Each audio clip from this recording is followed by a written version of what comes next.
साथ जा रहा है और हम देखना इसके साथ क्या होगा। कितना स्पीड है, लोग बैल आ गए, हम क्या ठोकर मार देंगे। ओ भाई सीधे टपक गया ये। अब देखो यार ये हमरा यम लोग जाएगा।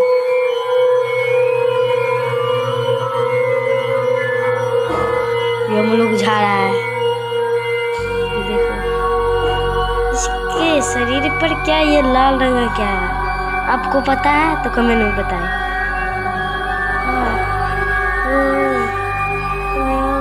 ओ सीधे यम लोग पहुंच गया है, देखना देखो कितना अच्छा यम लोग है। देखिए देखिए इस साइड से तो कितना अच्छा है यम लोग।